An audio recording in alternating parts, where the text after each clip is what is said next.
Ito na yung hinakot kagabi nila Transporter at Lupaypay. Isang self-loading na naka 5-star drum brake, molye, harap.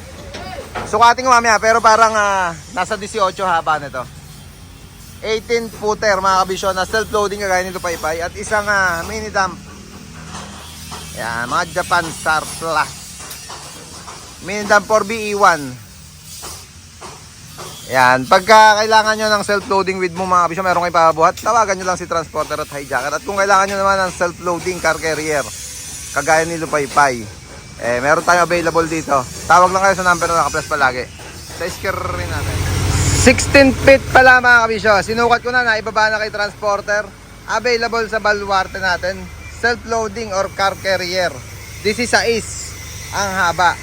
Japan SAR Plus. Pag kailangan nyo mga kabisyon ng ganyang self-loading car carrier, tawag lang kayo sa number na naka-flash palagi sa screen natin. Yan.